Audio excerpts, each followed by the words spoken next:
At the hospital, my stepbrother leaned close and hissed, "You better start acting grateful," before slapping me so hard my vision blurred. My ears rang and the hallway lights spun. People walked past, but no one noticed. That single moment shattered years of silence, fear, and buried resentment. Stick with me while I share my story, and if it touches you, don't forget to support our channel by hitting that subscribe button, dropping a like, and sharing it with the people you care about. I never planned revenge, but what he did that day forced my hand. My name is Bryn. I grew up learning how to stay quiet. My stepbrother Kale was always loud, always sure of himself. Our stepfather Holt looked away when things got tense. My mom Reva depended on peace more than truth. I learned to carry the load and not complain. When my mom got sick, everything fell on me. I stayed nights at the hospital, signed forms, and asked careful questions. Kale showed up late and acted in charge. He pushed papers at me and told me to sign. I said I needed time. That's when he snapped and hit me. I didn't scream. I didn't tell him off. I listened. I watched. I checked every document. I found changes he made without permission. Money moved. Decisions changed. All for him. I asked for a meeting. I brought copies. I spoke calmly. The truth stood on its own. Kale lost control in front of everyone. Holt finally saw what he had ignored. I didn't celebrate. I stepped back. I protected my mom and myself. The slap was meant to break me. Instead, it woke me up. I walked out stronger, quiet, and free. I've always been the quiet one. My name is Bryn, and in my family, that meant I was the easy one. I listened more than I spoke. I noticed things others missed. When tension filled a room, I learned how to disappear into it without making waves. Being calm became my role, and soon, my responsibility. Kale, my stepbrother, was the opposite. People loved him at first meeting. He smiled easily, spoke confidently, and knew how to make adults laugh. Outsiders thought he was generous and protective. Inside the house, though, his voice changed. His kindness had limits, and his temper hid in private moments. What he said when no one else was around stayed with me longer than he ever realized. Holt, our stepfather, lived in avoidance. He believed silence kept order. If arguments started, he left the room or buried himself in work.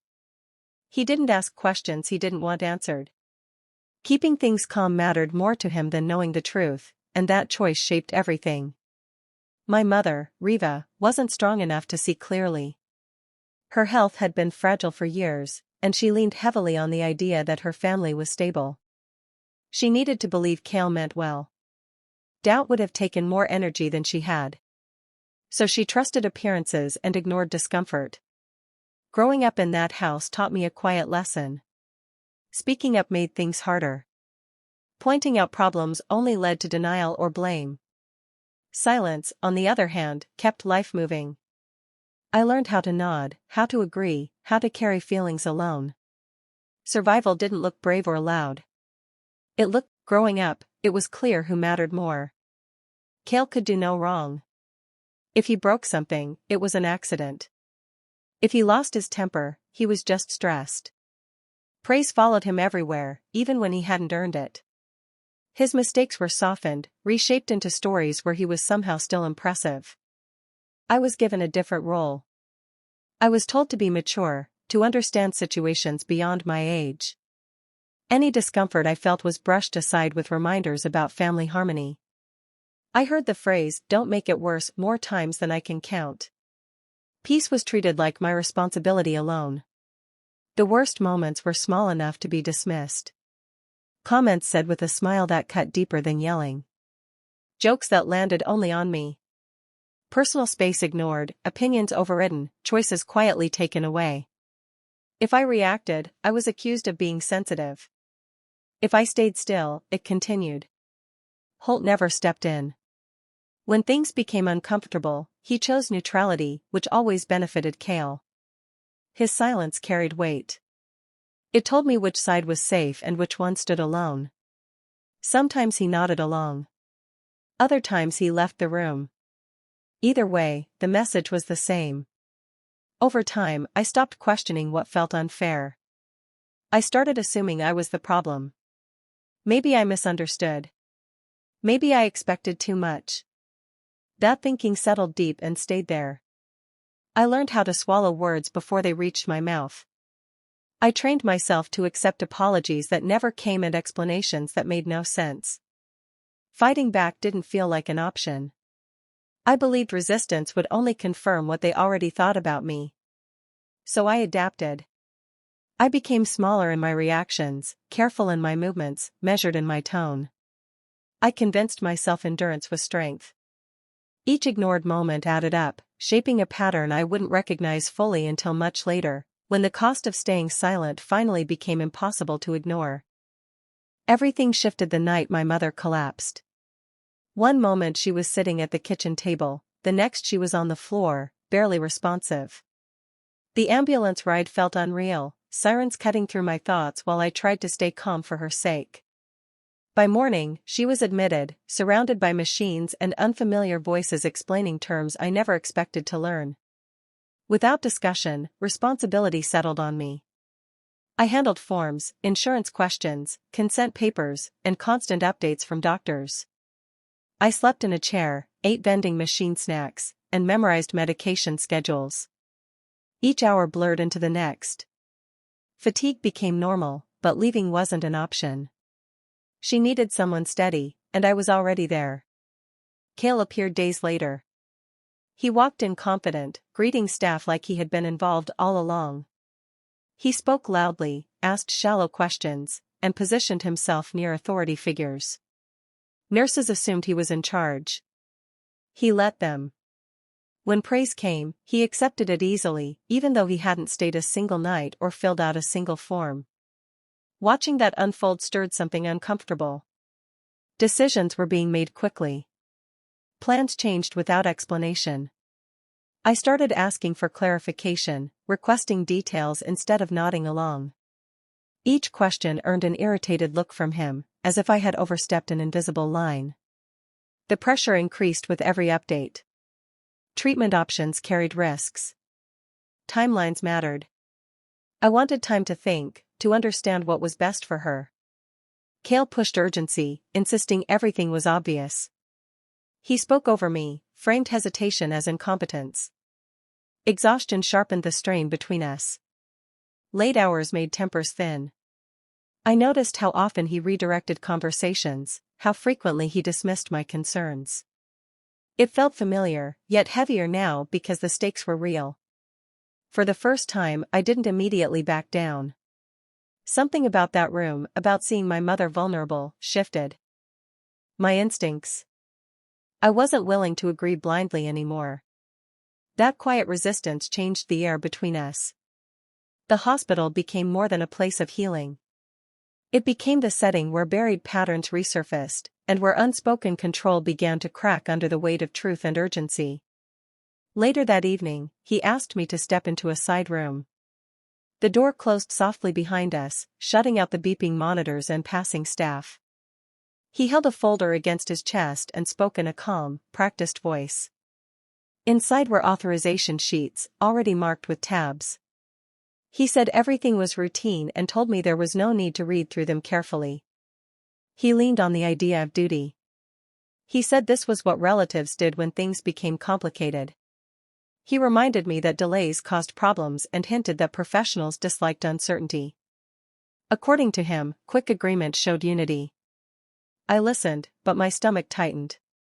Something about the rush felt wrong. I asked what each page meant. His smile thinned. He repeated that time mattered and that questions only slowed progress. I flipped through anyway, scanning unfamiliar language. Certain lines didn't sit right.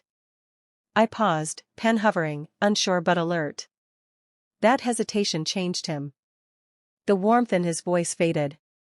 He stepped closer, lowering his volume. He suggested consequences without naming them. He implied others would be upset if I caused trouble. He spoke as if cooperation was expected, not requested. I said I needed more explanation. His jaw tightened. He reminded me who people trusted. He hinted that confusion could make things messy for everyone involved. The message was clear without being spoken directly. Agree, or become the problem. My pulse quickened, yet I stayed still. Years of compliance urged me to give in, but instinct pushed back. I asked to wait. He exhaled sharply, irritated. I sat alone, papers untouched, replaying his words. That exchange stripped away the last layer of illusion. What I saw wasn't concern or support. It was pressure disguised as obligation. The realization settled quietly but firmly. Whatever those pages meant, signing them blindly would mean surrendering more than ink. It would mean handing over control I might never get back. The corridor was empty, washed in harsh white glare that made everything feel exposed and cold. The hum overhead was constant, almost numbing. He stopped walking without warning, turned, and blocked my path. No staff passed by. No doors opened. Just the two of us standing there. His restraint snapped. The controlled voice vanished, replaced by rage that felt sharpened and personal. He told me I was insignificant, that I existed only because I had been allowed to. Every word was meant to shrink me. He said I owed loyalty, obedience, silence. According to him, independence was something I hadn't earned. Before I could step back, his hand came across my face. The impact drove me sideways. My shoulder hit the wall, breath knocked out of me as pain spread hot and fast. For a moment, I couldn't process what had happened. The sting on my skin wasn't as shocking as the certainty behind it. He leaned in close, voice low and steady now. He told me to keep my mouth shut. He said consequences would follow if I spoke. Not just for me, but for everything I depended on. He didn't raise his voice. He didn't need to. He was calm, confident, sure of his dominance. I stayed still, heart racing, hands shaking slightly at my sides. Tears didn't come. Fear was there, but something else rose with it. Clarity.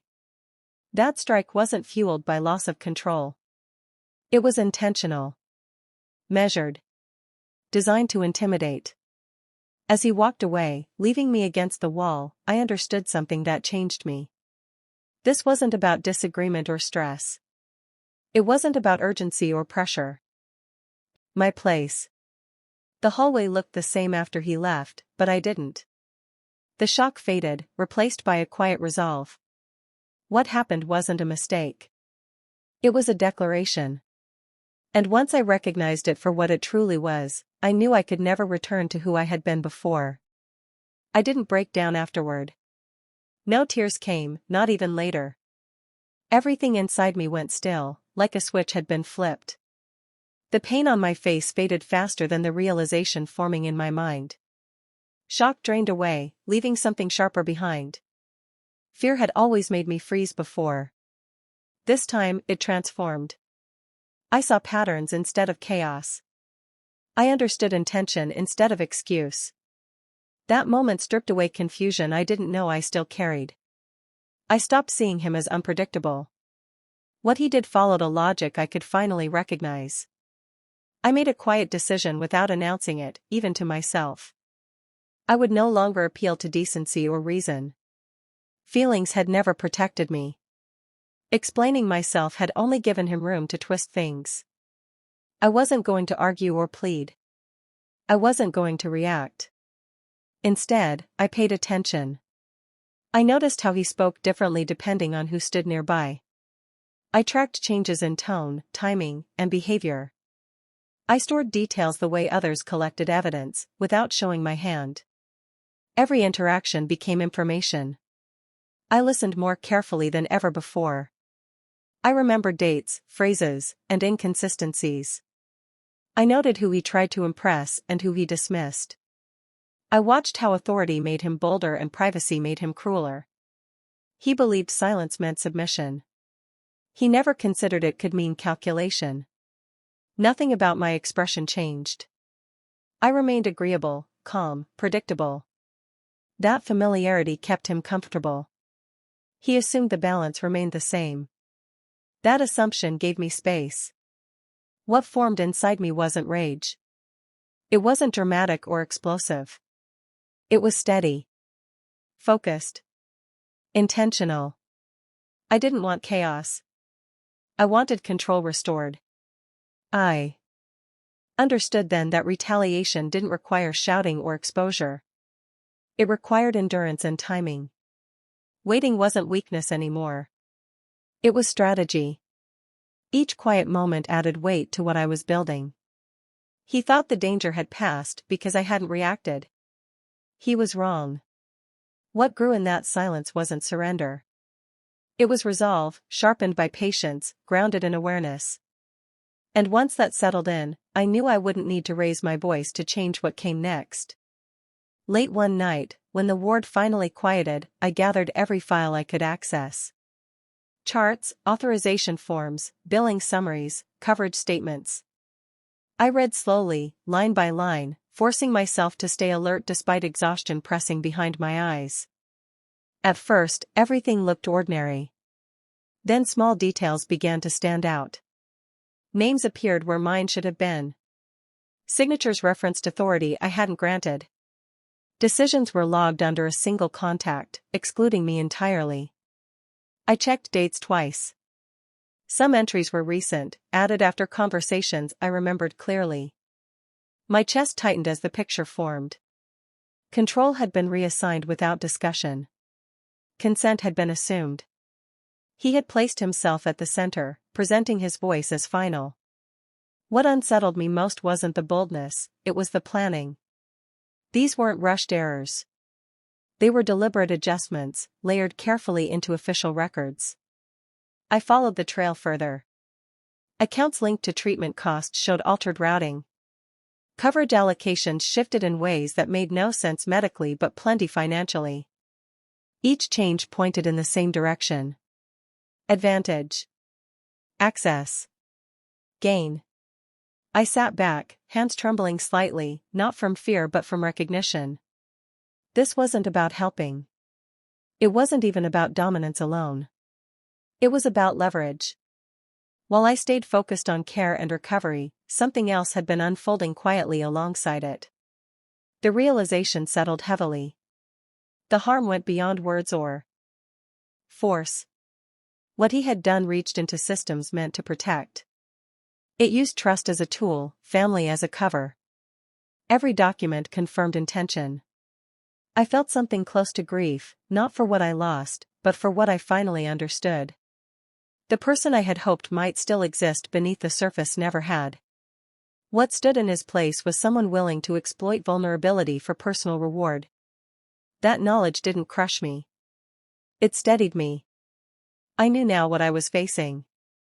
This wasn't a misunderstanding to be resolved or tension to be smoothed over. It was betrayal with structure and foresight. And once I saw that clearly, there was no unseeing it. From that point on, every action became deliberate. I copied records, saved timelines, and organized facts in a way that left no gaps. Nothing emotional went on those pages. Only dates, changes, approvals, and discrepancies. Precision mattered more than speed. Instead of confronting him, I asked questions through proper channels. I requested clarifications framed as confusion, never suspicion. I asked staff to walk me through procedures, policies, and requirements. Each answer added another layer to what I already knew.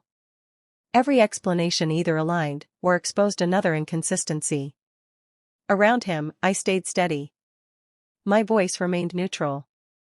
My expression stayed mild. I thanked him when others were present. I didn't challenge his statements publicly. That predictability kept him relaxed. He believed the moment had passed and that his authority was intact. He spoke freely because he felt secure. He corrected people without hesitation. He inserted himself into discussions confidently. That confidence worked against him. Each assumption revealed more than he intended. He never noticed how often he contradicted himself. I kept my posture small, my tone agreeable. That performance wasn't submission. It was camouflage. The less threatening I appeared, the more space he gave himself. He didn't think I was capable of understanding systems or strategy. That belief shaped his mistakes. I didn't rush. I waited until patterns were undeniable. I let him continue uninterrupted. Each step he took underestimating me widened the gap between appearance and reality. There was no satisfaction in this phase, only focus. I wasn't trying to trap him. I was allowing him to walk forward exactly as he always had. His behavior stayed consistent. That consistency was the proof. What he mistook for weakness was restraint. What he assumed was compliance was preparation. He believed power only looked one way. He never considered that patience could be stronger than force. By the time I finished organizing everything, the foundation was solid. I didn't need to raise concerns loudly.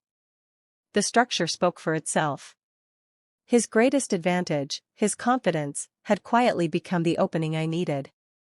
The day of the meeting arrived, and I carried nothing but folders and notes, each page organized with careful attention. I didn't rehearse anger or plead for sympathy. My presence alone, composed and calm, sent a signal I didn't need to explain. As administrators settled in, I laid out the facts one by one. Dates, signatures, and records spoke louder than words ever could. I referenced procedures and highlighted discrepancies. There was no accusation in my tone, only clarity. Each point built on the last, forming a chain that was impossible to ignore. Cale entered confidently, smiling, expecting admiration and compliance. He leaned back in his chair, prepared to charm and redirect. He assumed the room would take his side. Within minutes, however, the questions from the administrators cut through his rehearsed lines. He faltered, corrected himself, tried to redirect attention, but each statement collided with the documented truth in front of him. I watched carefully, noting every flinch, every hesitation.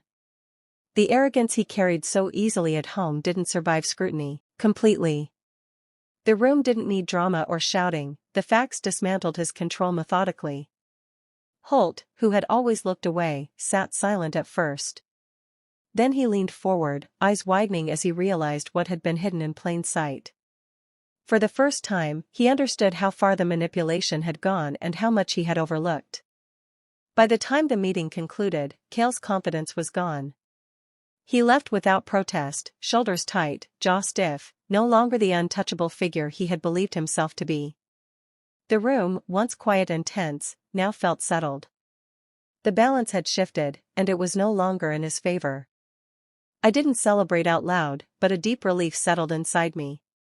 The game had changed, and I was finally in control. After the meeting, the change was immediate and unmistakable. Cale no longer had a say in decisions about treatment or finances. Staff who once deferred to him now consulted me first. Requests that previously passed without scrutiny were questioned and clarified. His influence, carefully built over years, crumbled under attention and accountability. The truth about his actions became undeniable. What had been hidden as minor oversight revealed itself as deliberate manipulation. Every altered form, every misdirected decision, every attempt to control quietly was laid bare. The realization hit everyone around him, and the respect he had commanded evaporated quickly. Holt could no longer ignore reality. The protective distance he maintained, the excuses he offered, all became visible as neglect. For the first time, he acknowledged that his avoidance had allowed harm to continue. His silence, once a shield, now felt like a confession. Cale attempted to assert himself again. He tried to intimidate with words, with presence, even with veiled threats. But the room no longer responded with fear or hesitation. His confidence faltered, his gestures looked forced, and every attempt to regain control only highlighted his loss. The imbalance he once thrived on was gone. Every interaction reflected the new order. Staff, family, and even casual visitors noticed the shift. Decisions were made transparently. Authority rested on responsibility, not pretense. Cale's posture, once commanding, now carried tension. Holt's acknowledgement, quiet but firm, reinforced the consequences. Power, once assumed, was now earned and visible. The dynamics that had allowed harm to fester were reversed. The change wasn't loud or dramatic, but it was absolute. Control had moved from manipulation to accountability, and the message was clear: the hierarchy had been reset, and no one could ignore it. The moment I spoke about the slap, a weight I hadn't realized I carried lifted slightly. Words I had swallowed for years finally found their place. The quiet that had once shielded him, that had allowed him to act unchecked, now worked against him. Every listener felt the gravity of what had been done in secret. My mother's face shifted as she listened. Recognition, shock, and sorrow mingled in her eyes. She pieced together the events she had overlooked, the moments she had accepted without question. Her trust, long given to appearances, now trembled as she saw the reality she had missed. The truth settled slowly, painfully, reshaping the bonds we had taken for granted. I didn't ask for apologies. I didn't wait for tears or recognition of guilt. I only wanted to release myself from the role I had been forced into. Speaking was less about confrontation and more about reclaiming the space that had been denied to me for years. Freedom mattered more than reconciliation. Walking away from the confrontation was heavier than I expected. It wasn't triumphant. It wasn't loud or satisfying in the traditional sense. Yet, it carried a clarity that revenge could never provide. The act of leaving was deliberate, a boundary drawn in quiet confidence. With each step, the tension eased slightly, confusion that had once anchored me faded into resolve. I carried neither illusion nor resentment toward those who had failed me, only the knowledge that I could finally exist without their shadow. For the first time in years, I felt unbound. The past remained, but it no longer dictated the path forward. The silence had been broken, and with it came a calm that was earned, deliberate, and entirely my own. I stepped away quietly, leaving chaos and confrontation behind. There was no need to retaliate or prove anything to anyone. Distance became my shield and my choice, more powerful than anger or punishment could ever be. Cale's presence diminished naturally. Without authority or influence, he lost relevance in decisions and in my life. I no longer noticed his voice, his movements, or his attempts at dominance. The emptiness left behind was not relief alone, it was space I could fill with my own priorities and strength. Holt carried the weight of recognition silently. Each glance, each reflection reminded him of the years he ignored, the moments he could have intervened but didn't. Regret settled heavily on him, immovable and unspoken. It was a consequence of inaction, one that no explanation could erase. I left the hospital with steady steps. My body was weary from long nights and constant vigilance, but my mind was clear. The experience had altered me fundamentally. I wasn't fragile anymore, nor naive. The events sharpened my perception, reinforced my boundaries, and clarified what I would no longer tolerate. The slap, the fear, the manipulation, they had been intended to dominate me, to keep me in a role I had been forced into for years. Instead, it became a turning point. It marked the moment when silence ended, when observation became strategy, and when patience transformed into agency. I carried no applause, no external recognition. The triumph was internal, quiet but absolute. Strength had arrived not in confrontation, but in calm, deliberate choice.